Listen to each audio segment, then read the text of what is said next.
여러분 이런 말을 들어보셨나요? 쓰레기차 피하다가 어떤 차에 받친다고요? 똥차에 받쳐 죽는다는 말이 있고요. 또 곰 피하려고 하다가 누구를 만난다고요? 몰라요. 곰을 피하려고 했는데 누구 만난다고? 호랑이 만난다는 거예요. 금방 말씀드린 말씀의 뜻은 상황이 어려워서 다른 길을 찾아갔는데 그런데 그 길이 좋다고 막 그 길로 가보니까 더 어려운 상황이 막 펼쳐지더라. 여러분 이럴 때가 있어요, 없어요? 있죠. 그래서 여러분 내가 하는 선택이 때때로 완전하지 못해요. 내가 하는 선택이 오류가 많다 이 말이에요. 제가 왜 이런 말씀을 드리느냐 하면은 야곱이 계속해서 야곱을 우리가 공부하고 있는데 야곱이 에서를 피해서 하란으로 도망했는데 그런데 하란에 가보니까 에서보다 더 독한 외삼촌 라반이 기다리고 있더라는 거예요. 이 말씀을 드리기 위해서 제가 앞에 두 가지 말씀을 드린 겁니다. 여러분 야곱의 일생을 야곱의 이름으로 비유할 때가 있죠.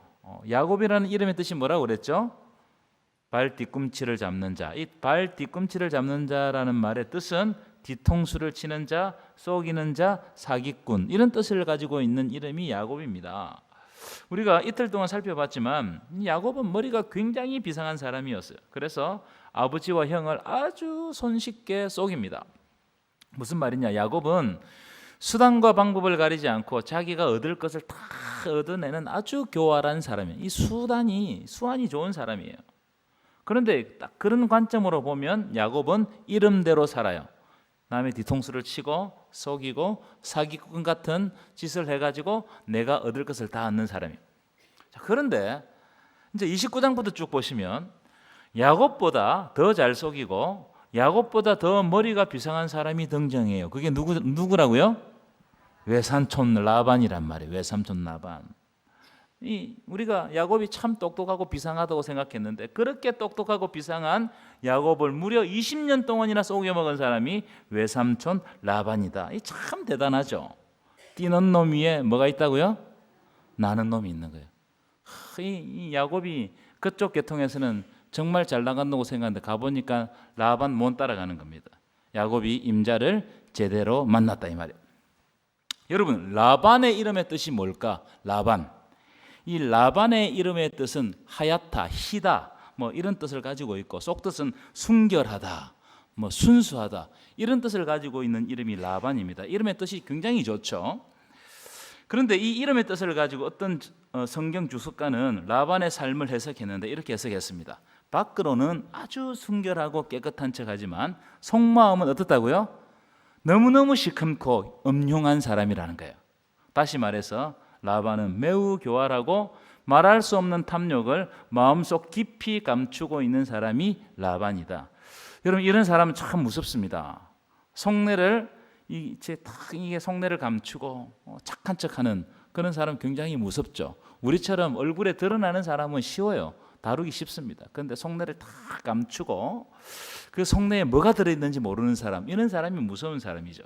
자, 창세기 29장부터 읽어보시면 이 라반이요 사기꾼 야곱을 사기쳐 먹는데 정말 기상천외한 방법으로 사기를 쳐요. 두 가지만 소개해드리겠습니다. 어떤 방법으로 이 야곱을 사기쳤느냐 하면은 첫 번째, 첫날 밤에 아내를 바꾸어 버려요. 첫날 밤에. 여러분 기상천외한 일 아닙니까? 첫날 밤에 지냈는데 아내가 바뀌었어요. 야곱은 누구를 사랑합니까? 네, 둘째 딸 라헬을 사랑합니다. 이 라헬을 위해서 7년간 라반 밑에서 일하기로 그렇게 이제 계약을 맺었어요. 7년 동안 사랑하는 라헬을 위해서 경상도 말로 쇠가 빠지도록 일을 했습니다. 정말 열심히 일을 했어요. 그래서 7년 만에 라헬을 아내로 얻었습니다. 그리고 첫날 밤을 지냈는데 첫날 밤을 지내고 나서 아침에 일어나 보니까 옆에 누워있는 사람이 사랑하는 라헬이 아니고 누구라고요? 언니 레아가 옆에 누워있는 거예요. 여러분 놀랬겠어요? 안 놀랬겠어요? 결혼해가지고 첫날 밤을 지냈는데 옆에 다른 여자가 누워있어. 얼마나 놀랬겠습니까? 여러분 이 일은요 놀라는 것도 놀랄 일이지만 인간적으로 얼마나 큰 배신이 들었을까요? 그렇죠? 속일 일이 따로 있지 신부를 바꿔버리면 어떡합니까? 신부를. 여러분 외삼촌 라반은 참 나쁜 게 뭐냐면은 야곱은 라헬을 너무너무 사랑했어요. 그런데 그 라헬을 사랑하는 그 순정을 이용하는 거예요. 이 순정을 이용해 가지고 사기를 쳤단 말이에요. 그래서 어쩔 수 없이 야곱이 라헬을 위해서 7년을 더 일합니다. 그래서 총 몇 년 동안 일했다고요? 14년을 일했어요. 그러니까 여러분 7년만 일해도 억울한 일인데 14년을 일했어요. 그걸 자기 아버지가 딸들을 이용해 가지고 사기를 쳐먹었어요. 두 번째, 라반이 야곱을 사기 쳐먹는 사건이 뭐냐면 야곱이 받아야 될 품삯을 10번이나 자기 마음대로 바꾸어 버립니다. 성경에 그런 장면이 딱 나와요. 여러분, 야곱은요, 이 사기꾼 기질이 있었지만 일할 때는 정말 열심히 일하는 사람이었어요. 야곱은 20년 동안 라반을 위해서 정말 성실하게 일했습니다. 두 아내를 위해서 14년, 그리고 양떼를 위해서 자기에게 받을 기업을 위해서 6년 동안 라반을 섬겼습니다. 그런데 라반이 2년에 한 번씩 일방적으로 품삯을 10번 변경해버린 거예요. 20년 동안 10번 변경했어요. 그러면 2년에 한 번 꼴로 변경한 거예요. 여러분, 2년에 한 번씩 품삯을 변경했다는 말은 야곱이 라반에게 양떼를 이렇게 분양받잖아요. 그럼 1년을 잘 키워가지고 양떼를 임신시키면 2년째 되던 해에 새끼를 낳겠죠. 새끼를 낳을 때쯤, 결실을 맺을 때쯤 되면 라반이 찾아와가지고 일방적으로 품삯을 변경해가지고 내 것이라고 하면서 다 가져가 버리는 거예요. 이게 무슨 말입니까? 라반은 야곱에게 애초부터 품삯을 주고 싶었어요? 안 주고 싶었어요? 안 주고 싶었던 거예요. 자, 그 장면이 쫙 나와 있는데 우리가 교독을 하면 여러분들이 쉽게 이해할 것입니다. 31장 38절부터 42절까지인데요. 제가 한 절, 여러분들이 한 절을 읽도록 하겠습니다. 제가 먼저 읽겠습니다. 내가 이 20년을 외삼촌과 함께 하였거니와 외삼촌의 암양들이나 암염소들이 낙태하지 아니하였고 또 외삼촌의 양떼의 순양을 내가 먹지 아니하였으며 물려 찢긴 것은 내가 외삼촌에게로 가져가지 아니하고 낮에 도둑을 맞았든지 밤에 도둑을 맞았든지 외삼촌이 그것을 내 손에서 찾았으므로 내가 스스로 그것을 보충하였으며 내가 이와 같이 낮에는 더위와 밤에는 추위를 무릅쓰고 눈붙일 겨를도 없이 지냈나이다. 내가 외삼촌의 집에 있는 이 20년 동안 외삼촌의 두 딸을 위하여 14년 외삼촌의 양떼를 위하여 6년을 외삼촌에게 봉사하였거니와 외삼촌께서 내 품삯을 10번이나 바꾸셨으며 함께 읽겠습니다. 시작. 우리 아버지의 하나님 아브라함의 하나님 곧 이삭이 경외하는 이가 나와 함께 계시지 아니하셨더라면 외삼촌께서 이제 나를 빈손으로 돌려보내셨으리이다. 나는 하나님이 내 고난과 내 손의 수고를 보시고 어젯밤에 외삼촌을 책망하셨나이다. 자, 방금 읽은 말씀 세 가지를 말씀하고 있습니다. 첫째, 야곱이 라반을 위해서 정말 최선을 다해 성실하게 일했다. 그 장면이 딱 나옵니다. 그렇죠? 잠도 못 자고 눈물칠 겨를도 없이 낮에는 더위와 밤에는 추위를 무릅쓰고 외삼촌의 양을 지켰단 말이에요. 혹시 외삼촌의 양을 내가 잘못 관리하면 외삼촌이 네가 잘못 관리했으니까 네가 물어내라 이랬다는 거예요. 그래서 내 걸 가지고 물어냈다는 거예요. 참 여러분 그죠? 참 이런 사람이 있으면 여러분 기업이 잘 될 거예요. 대박 날 거예요. 자, 두 번째, 하지만 외삼촌은 그렇게 성실한 나를 속였다는 거예요. 품삯을 10번이나 변경하면서 나에게 아무것도 주지 않으려고 그렇게 욕심을 부렸다. 악덕 기업주다 외삼촌은. 그런 이야기를 해요. 자, 세 번째가 중요합니다. 그런데 하나님이 어떻게 하시느냐? 잘못된 상황을 바로 잡아 주시더라는 거예요. 42절 보시면 이런 장면이 있습니다. 하나님이 내 고난과 내 손의 수고를 보시고 어젯밤에 외삼촌을 책망하셨나이다. 무슨 말이에요? 하나님이 지금 간섭하고 계신다는 거예요. 하나님이 지금 이 사건에 개입하고 계신다는 거예요. 지금 야곱이 너무너무 억울한 상황인데 하나님이 어떻게 하신다고요? 야곱의 삶 속으로 들어오셔서 야곱을 간섭하시고 개입해 주신다는 거예요. 여러분, 우리의 삶 가운데도 하나님께서 개입해 주시는 줄 믿습니다. 저는 세 번째 주제를 가지고 오늘 말씀을 여러분들과 잠시 나누고자 합니다. 여러분, 오늘 말씀의 제목이 뭐죠? 제목이 뭡니까? 잃은 것과 얻은 것. 따라합시다. 잃은 것과 얻은 것. 잃은 것과 얻은 것. 제가 어떤 의미를 가지고 이 제목을 정했느냐 하면은 우리의 삶을 살펴보면 때로는 잃었다고 생각했는데 하나님이 얻게 하실 때가 있어요. 있어요, 없어요? 잃었다고 생각했는데 하나님이 얻게 하실 때가 있어요. 반대로 내 것이라고 생각하고 다 얻었다고 생각했는데 하나님이 함께하지 않으면 오히려 잃어버릴 때가 있더라는 겁니다. 이 이야기가 야곱과 라반의 이야기 속에 쫙 흐르고 있어요. 이 이야기가 다예요. 그래서 우리가 잃을 때도 있고 얻을 때도 있지만 이것에 대해서 세상적으로 계산하면서 속상해하지 말고 집착하지 말고 결론적으로 베델에서 만나주신 하나님께로 다시 돌아가라는 거예요. 네가 있어야 할 곳으로 돌아가라. 이 말씀이 오늘 본문의 말씀이에요. 여러분, 우리가 있어야 할 곳으로 돌아가야 할 줄 믿습니다. 믿습니까? 여러분, 하나님의 계산법과 세상의 계산법은 완전히 달라요. 세상 사람들은 철저하게 플러스 마이너스 해가지고 계산해가지고 손해보지 않으려고 하죠. 물론 그렇게 하는 게 저는 필요하다고 생각합니다. 그래서 이게 나에게 이익이 되는가 아니면 저게 나에게 이익이 되지 않는가 이걸 막 따져가지고 나에게 철저하게 이익이 되는 방향으로 생각하고 행동하려고 합니다.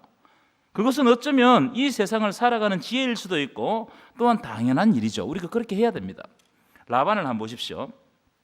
더하기 빼기를 철저하게 해가지고 야곱의 모든 것을 다 빼앗으려고 그래요. 그런 면에서는 야곱도 똑 마찬가지입니다.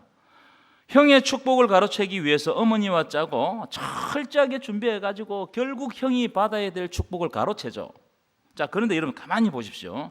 야곱도 그렇고 라반도 그렇는데 그렇게 한다고 그게 복이 됩니까 안 됩니까? 복이 안 된단 말이에요. 그런 방식으로는 하나님의 복을 누리지 못한다. 이걸 창세기 기자가 우리에게 딱 알려주고 있어요.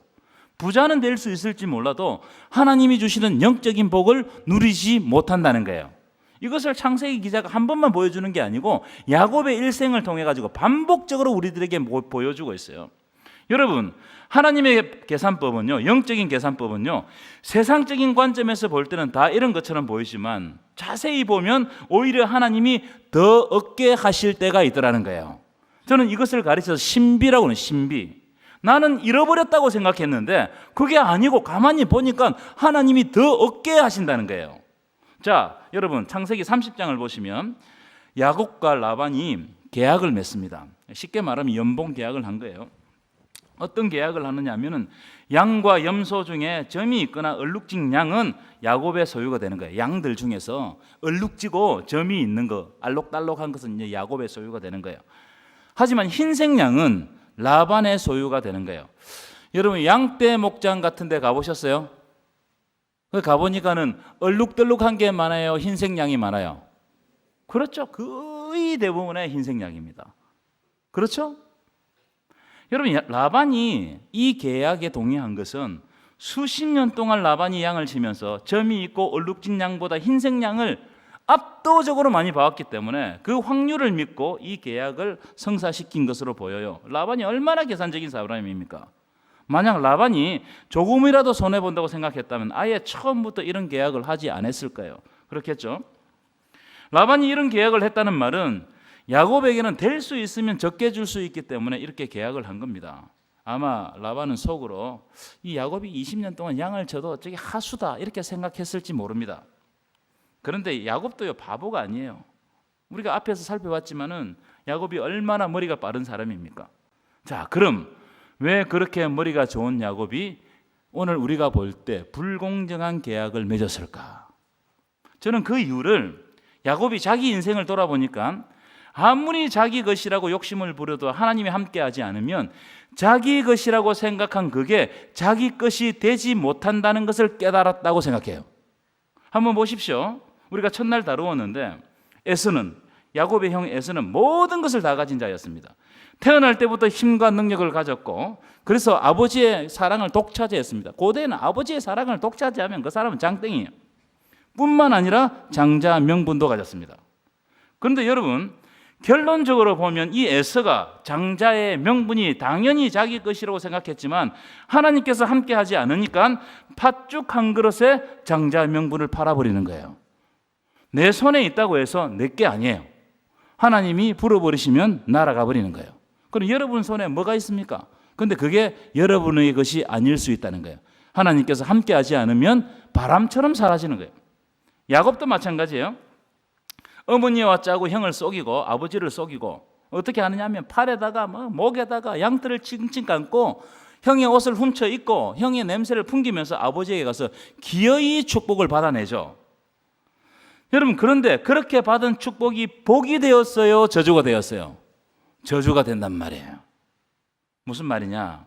내가 아무리 욕심을 부리고 노력을 해도 하나님이 함께하지 않으면 절대로 복을 누릴 수가 없더라. 왜냐하면 복의 주체는 하나님이십니다. 믿으십니까? 복의 주체는 누구시라고요? 하나님이시다. 저는 이것을 우리 성도들과 우리 다음 세대 아이들이 알았으면 좋겠어요. 우리는요, 대학 잘 가면 복되다고 그러죠. 취직 잘 되면 복되다고 그러죠. 그렇죠? 세상적으로 볼 때 좋은 조건을 가진 사람과 결혼하면 복되다고 그럽니다. 사업 잘 되면, 그래서 돈 잘 벌면 참 저 사람 복이 있다 그렇게 이야기하죠. 그런데 여러분, 그게 진짜 복이냐? 진짜 복이냐? 여러분, 그게 진짜 복인지를 알려면은 이 일이 내 인생 전체에서 복된 일인지 복된 일이 아닌지 그걸 가지고 평가해. 내 인생 전체를 가지고 평가해야 된단 말이에요. 한번 보십시오. 돈을 많이 벌였는데 갑자기 경기가 안 좋아가지고 혹상 망해버리면 그게 복되다고 하겠어요? 대학 잘 갔는데, 대학 잘 가면 뭐합니까? 취직을 못하면 그걸 복되다고 하겠냐 말이에요. 취직은 했는데 직장에서 엄청난 갈등을 겪고 힘이 들어 스트레스 막 받는다면 누가 그 직장 일을 복되다 하겠냐 말이에요. 결혼을 잘했다고 생각했는데 그 배우자가 나랑 원수가 되었다. 그게 복되다고 생각할 수 있겠어요? 요셉을 한번 보십시오. 요셉의 일생을 평가할 때 형들에게 팔려서 노예로 잡혀가는 17살 때부터 시작해서 억울하게 감옥에 갇혀 있는 고생했던 30살까지만 보면 요셉의 인생은 저주받아도 이렇게 저주받을까 할 정도로 너무너무 비참한 인생을 보냅니다. 하지만 요셉의 인생을 전체적으로 보고 그 고난의 시간을 평가한다면 그 당시 요셉에게는 너무너무 고통의 시간이었지만 그 인생 전체에서는 오히려 그 시간이 너무나 소중한 시간이고, 만약 그 시간이 없었다면 요셉이 요셉 될 수 있었겠냐는 거예요. 하나님께서 요셉을 그 고통 시간 가운데 요셉을 다듬어 가시는 시간으로 만들었기 때문에 요셉이 그 시간 때문에 우리가 아는 요셉이 되었다 이 말이에요. 아멘이십니까?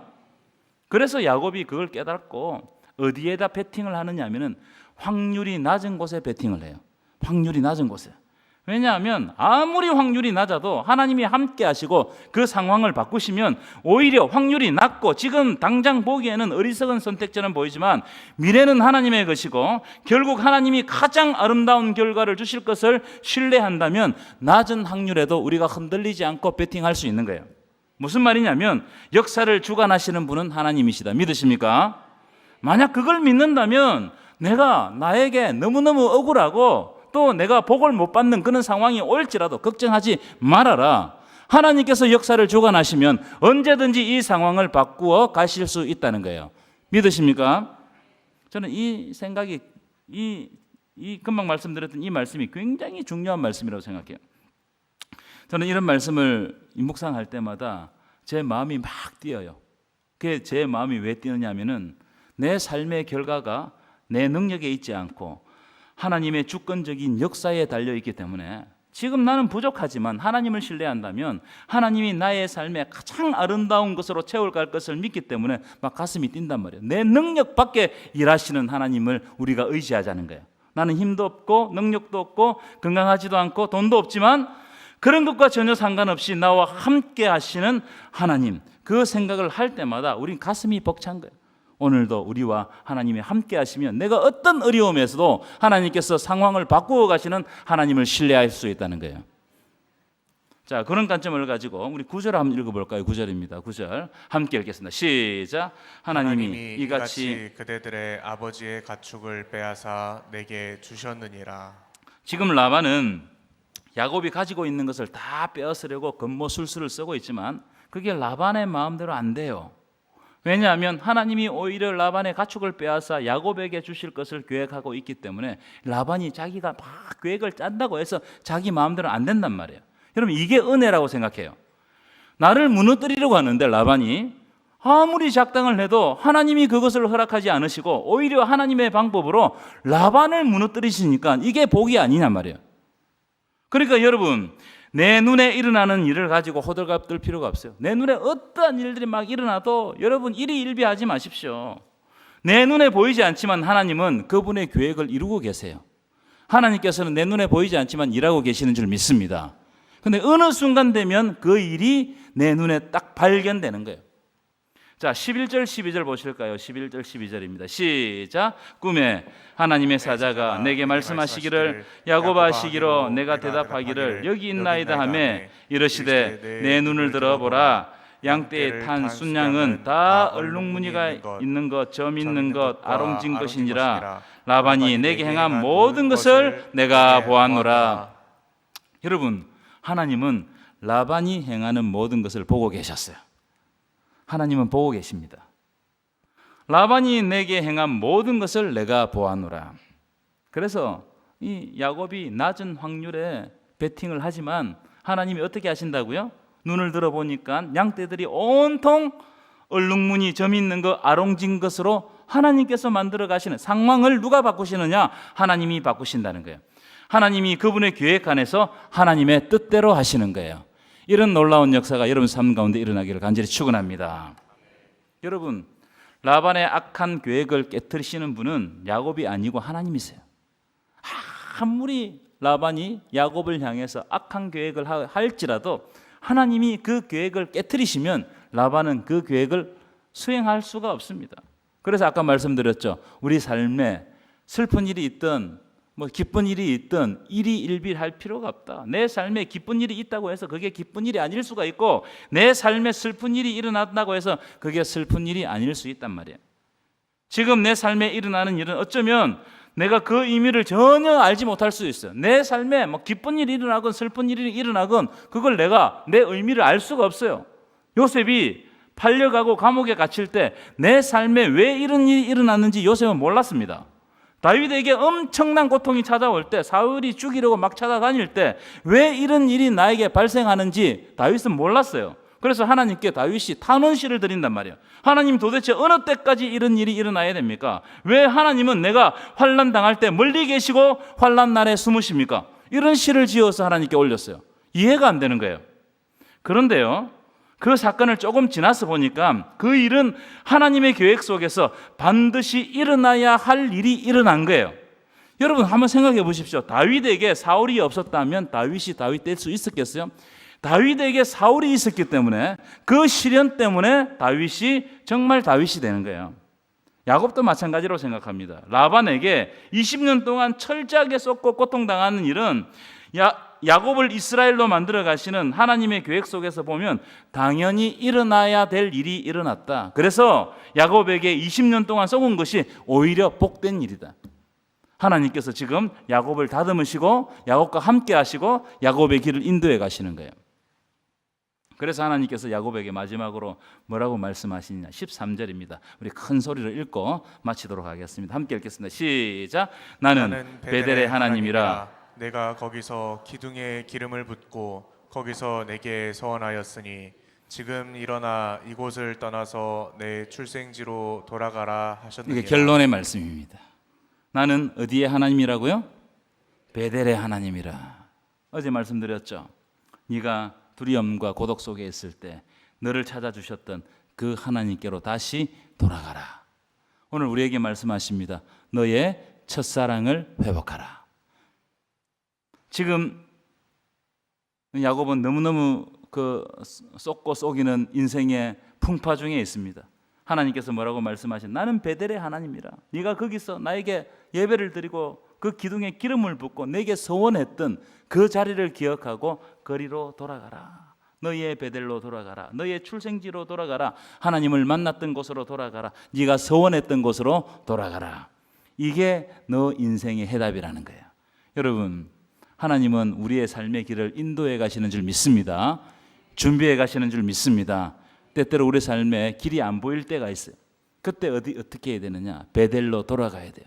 하나님께서 나를 만나주시고 나와 함께 하시고 내가 하나님 앞에 결단하고 서원했던 그 장소로 돌아가서 첫사랑을 회복하고 거기서부터 다시 시작해야 돼요.